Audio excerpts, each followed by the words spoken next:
What happens when a single leader captures the heart of millions and promises to speak to the forgotten and challenges the very institutions meant to keep power in check? Across decades and countries, Latin America has given us a powerful pattern: populism.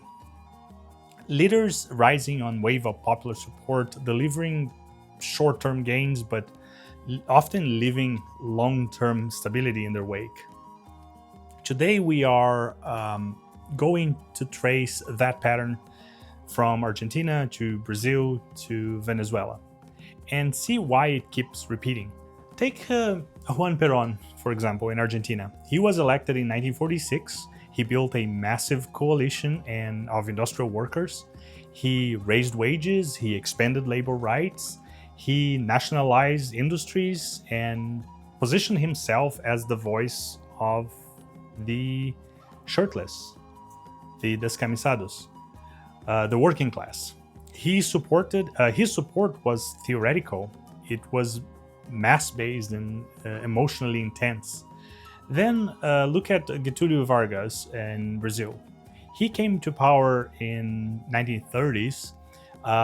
Later, he ruled under a dictatorship, but he was centralized power, expanded labor protections, and framed himself as the father of the poor. Different country, same structure. Charismatic leader plus direct mass appeal plus tension with institution or pre-established institutions. Fast forward decades and Hugo Chavez in Venezuela wins in 1998. After years of corruption, scandals, and economic stagnation under traditional parties, he rewrites the constitution, expands social programs using oil revenue, and frames politics as people versus the oligarchy. Again, different era, same mechanism. Why it emerges? Now, the structural conditions. Latin America has historically had some of the highest inequalities level in the world. When large segments of the population feels excluded from political power, traditional parties lose legitimacy. In Venezuela, for example, before Chavez, two dominant parties alternated power for decades. By the 1990s, corruption scandals and austerity measures triggered riots, most famously the Caracazo in 1989, where hundreds of people were killed during protests against fuel prices increase. That breakdown in trust created space for outsiders. Populism often emerges not because voters are irrational, but because institutions are failing to channel demands. Let's look at Argentina. During Perón's first presidency, government spending rose sharply. Wages increased, industry were nationalized initially, living standards did improve.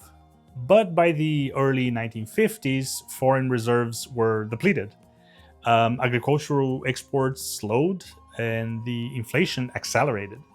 This pattern repeats in later decades.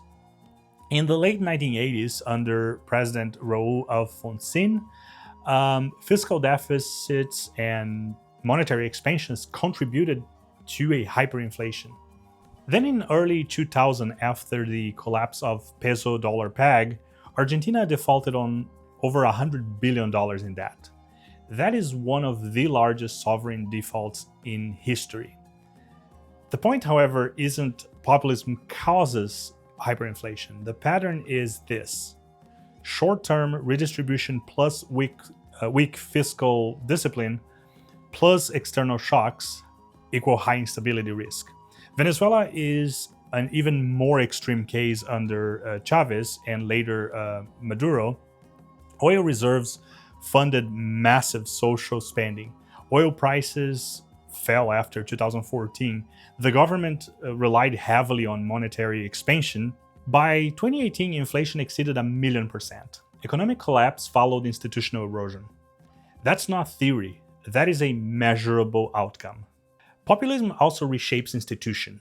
Chavez rewrote Venezuela's constitution in 1999, and he expanded executive power. Perón in Argentina pressured the judiciary and centralized authority. These moves are often justified as empowering the people, but when institutions become dependent on a single leader, resilience drops. Why it keeps returning? Now, here's the deeper insight. After crisis, populism often returns. Why? Because inequality and a weak institutional trust often persist.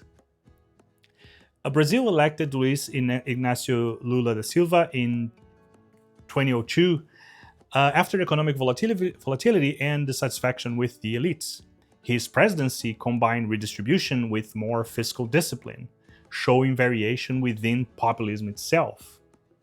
He was, however, re-elected again in 2022, but some claim for different reasons this time around. Not every case ends in disaster, but the tension between mass mobilization and institutional stability never fully disappear. So, what does Latin America teaches us? Populism is not a historical accident.